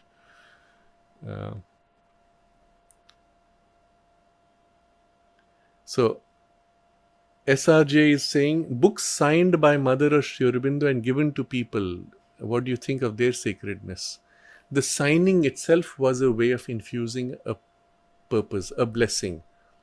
Signing a book particularly was to help transmit the content of the book, the experience that it carries. So yes, those have a value, tremendous value. But it does not mean that you are bound to have only a signed book. I would simply say now, take a fresh book, invoke the Mother's presence on it. If you like, physically place it on the Samadhi, place it in the sacred space in your home, that's your Samadhi, invoke her. Invoke her with the intention that, invoke the light of Sri Aurobindo, if it is Sri Aurobindo's book, ask his light, his knowledge, his force to fill it and to transmit to you what he wants to transmit through those words of the book. When you sit with that intention, it has a huge effect. The book itself, you will feel has a different quality. And then if you have read it and you've felt a certain transmission taking place when you read, here comes another problem with this whole relics idea. You don't want to give that book to others. It's my common experience, and many of you would have had this experience. Having used that book and received a certain transmission, when you give it to somebody else, it's as if you're mixing with their consciousness or diluting something of what is built up. Do not mix books. What you use for deep study, let it be yours. If you feel the difference. If you don't, it doesn't matter. You go to a library, borrow a book, read, put back. Someone else borrows, reads, puts back. Maybe it doesn't matter. But when you have done it, especially for purpose of sadhana, you read, you go deep, you read Savitri, your copy, you go deep, and there's a build-up of a certain intensity of experience with that book. You're actually holding in that book a certain imprint of what is received, transmitted, or invoked that you would not want to share. If you do, you will feel the dilution, you'll feel the difference. If you take somebody else's book, you will feel their content in it. You don't want them to come in between. So in such a case, I would say buy a fresh book rather than used by somebody else, unless that person's vibration was helpful to you. So buy a fresh book and let the new vibration of Sri Aurobindo and their mother be invoked in it. So with these examples, now I come to the last portion, which is relics of disciples. So if somebody has actually held and embodied a certain experience received from the mother, in this case I'm speaking now of my teacher, MP Pandit, and a book that he has used, or an object that he has used. And when he studied, when he read, and if I feel in those books that vibration, which to me, because I have a relationship with him, has also that value, but also I feel there is something infused by him through that process, which I could not do with my capacity, then I can take advantage of that also, isn't it? So I'm saying this is not the case with all disciples. Just as I said, not all spiritual teachers have a spiritual consciousness or may embody even the spiritual consciousness, even if they had it during a transmission. But the same would apply to many of the disciples of Sri Aurobindo and the mother. It's my experience that very few really held in their body a spiritual force. Those who did, you felt the difference. And in such cases, well, there is a difference. And so that would be the criteria for me, at least, of what is worth preserving, what is not. When you do have to discard an object, sometimes you have to, because that's the nature of life. It has crossed its utility. It needs to be discarded. It needs to be either given away or disposed of or recycled and so on. Then in such a case, what I would do, and I suggest on two levels, spiritually, if you feel there is a spiritual content held, you consciously, as I said,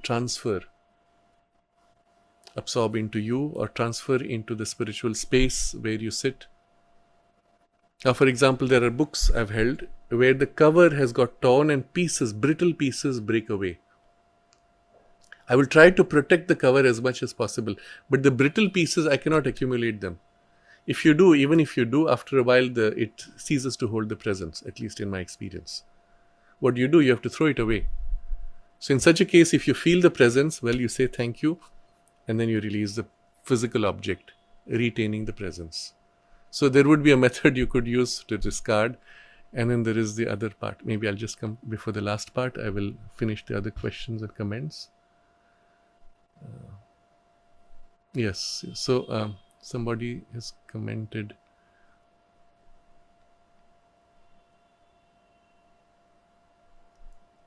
Somebody says, Suraj says, once I visited Auroville and the ashram, and I saw the flowers, they were so rich with something that was filled in them. And even the furniture in mother's room was so rich. Yes, you feel it. When you feel it and you respect it, the presence is nourished. And when you approach it with respect, the presence can even grow. So Verena is asking, are there relics in the Matri Mandir? No, nothing. As far as I know, nothing was given for the Matri Mandir. And only when the base was being built, I don't know if mother gave her blessings, but she was told what time it would start it was purely done, as far as I know, with the spiritual force only. I don't know if something was placed, but certainly not relics of Sri Aurobindo.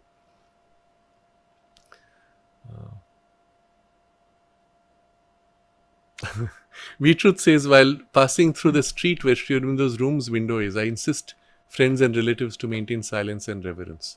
That's the street where there's actually a very strong presence, because the mother's darshan used to be there.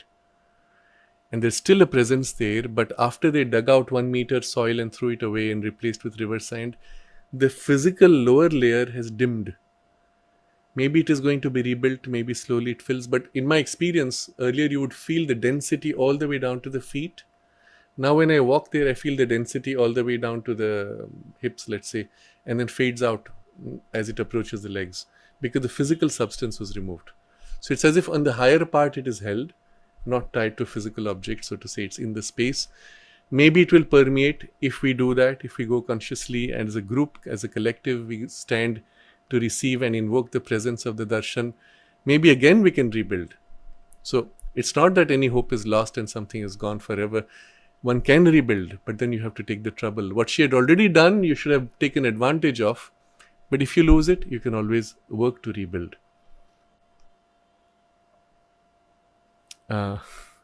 Sumana is asking how to develop and increase sensitivity in one to receive and retain the force from sacred objects. By paying attention. First, note, all of us have the sensitivity. You feel. At that point, you can start doubting. Maybe it's my imagination. Maybe I feel something, but is it real? Don't question. Feel the difference. Get familiar. Paying attention, you will notice more and more. And in time, the sensitivity will grow. Every time you pick up that object, that book, enter that space, notice, observe. As you approach the samadhi from a distance, notice the shift in vibes.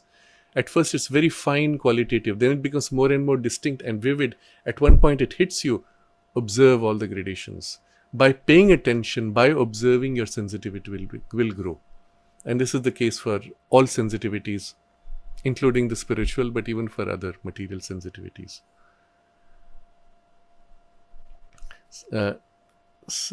Someone asks, I bought Savitri book in Savitri Bhavan.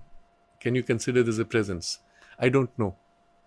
Because very often it just goes from people to people. It's not done with an intention. What I would simply say is invoke the presence. If you're in Pondicherry, well, you place it at the Samadhi and invoke the presence. If you're at home anywhere, just place it before you, invoke Sri Aurobindo's presence. If you like, if you need a visual, invoke his light, visualize his light and force flowing down and filling the book and intensifying it. The visual can help you to hold attention, but also creates as if a link of a passage through which your aspiration will draw, invoke his force and build it. And you will feel the difference. So you do this, invoke, place it in your sacred space in the home, wherever it is, and go for the night. Come back in the morning, approach that book. From a distance, observe. Very likely that movement begun will continue through the night. When you approach, you'll feel a difference. Do it for a few days if you want. Notice how it builds, and in that whole space where you're doing this exercise. Nikhil is asking how to shift the presence.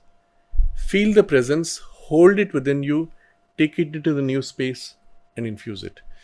If you remember its substance, once you're conscious its substance, you deal with it as substance. But you feel the substance. When you feel, you hold it and carry it. It's very simple. Feel it. If you're conscious, that's all it needs.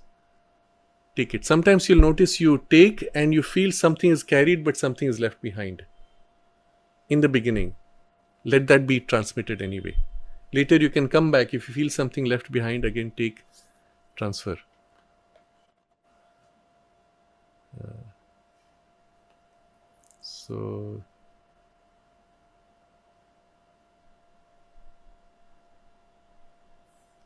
So Sumana says, when I study synthesis of yoga nowadays, I start to have experiences similar to what I get during practice of descent of peace. Yes, the intention with those books is not just to describe with ideas, but to infuse through the idea a touch of the experience. So you will understand, and even where the understanding is partial, feel what is behind the understanding. And you'll feel a touch of the experience as if dawning into you. Feel that, hold that. So when you read, there are many levels you can read. You just stay with the words without understanding. Make effort to understand. Maybe you understand partially. Make effort to reread after a few days and you understand more completely. But notice behind that understanding what he's talking about as an experience is held. He holds it. It's there in the presence. It's there in the power of the words. Feel that, hold that. So after you have understood it, you feel it and then you kind of immerse, sink into, drift back, lean back into the presence, stay with it. And that's a meditation, where something of the experience now starts forming in you. And then you come back, read again or read the next day. All of Sri Aurobindo's and Mother's books are like this. There's a living force behind. Tap into that because that's the purpose of those books. It's not merely explanations and talking about things. So Cherukuri says, if we pray and treat as a living being, the book responds as a living being. Yes, but especially true for spiritual things. Not all books may have that spiritual content, but it taps into the grade of quality that the book has. Yes, it can be a living force for that grade of what it contains.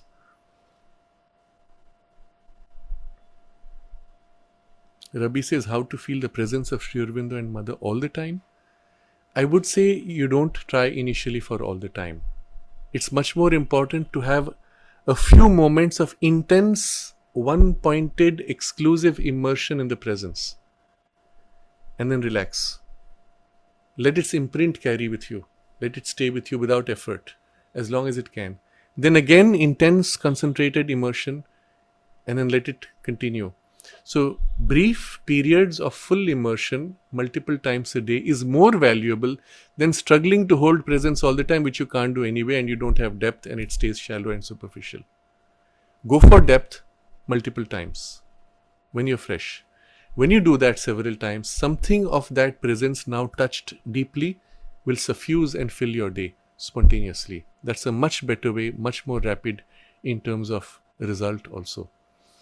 So I'm going to now end with the last thing which I said. When you have to let go of things, of course you hold the spiritual content and you say goodbye. And this you will see Mother does in one of her prayers and meditations, dated March 3rd, 1914. Remember, this is the time when she's about to leave. I think it is from France to come to Pondicherry. And she's leaving behind objects. In those days, it's a several months journey. She's going to be in Pondicherry for many months. So she's leaving behind things which she may never see again. So I'll read the whole prayer and we will end with concentration in this theme itself with her prayer. As the day of departure draws near, I enter into a kind of self-communion. I turn with a fond solemnity towards all those 1,000 little nothings around us, which have silently for so many years played their role of faithful friends. All objects, they are faithful friends, and they are thousands of little nothings. Scraps of paper sometimes, little paperweight that you've used, a stone that you kept as a paperweight. For you it's precious, but they've played their role of faithful friends. You feel in the object they are conscious and you're conscious, and there's a relationship of friendship. What do you do then? So Mother says, I thank them gratefully for all the charm they were able to give to the outer side of our life. I wish that if they are destined to pass into other hands than ours for any length of time, these hands may be gentle to them and know all the respect that is due to what thy divine love, O Lord, has brought out from the dark inconscience of chaos. So every object of matter has been drawn out from dark inconscience of chaos to become form of substance of matter. But in this case, the Mother has related to it as that, from a spiritual perspective, in a spiritual relationship. So those objects are as if more conscious even. So one may hope that the hands be gentle to them, knowing all the respect that is due to what the divine love has built up in the evolution out of chaos. Then Mother continues, then I turn towards the future, and my gaze becomes more solemn still. What it holds in store for us, I do not know nor care to know. Outer circumstances have no importance at all. My only wish is that this may be for us the beginning of a new inner period, in which, more detached from material things, we could be more conscious of thy law, and more one-pointedly consecrated to its manifestation. So it's not just the law of the divine above, it's the manifestation, the bringing down, the fixing into matter, the reshaping of life by the divine force, will, action, influence, law. So it's not the ascetic path, it's not turning away, abandoning from, detached from material things to some spirituality outside. It's the infusion and the bringing down to transform life. It is in matter, through matter, that has to now work.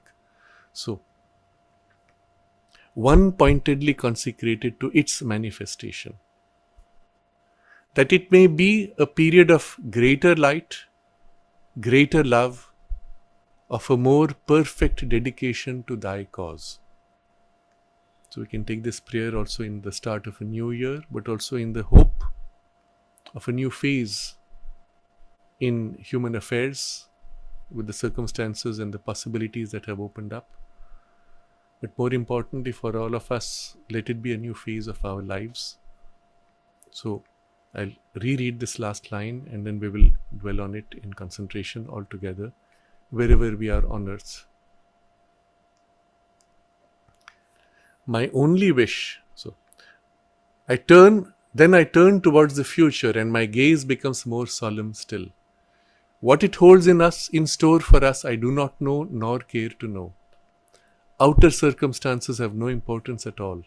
My only wish is that this may be for us the beginning of a new inner period, in which, more detached from material things, we could be more conscious of thy law and more one-pointedly consecrated to its manifestation.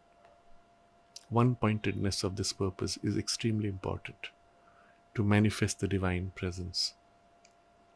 That it may be a period of greater light, greater love, of a more perfect dedication to thy cause.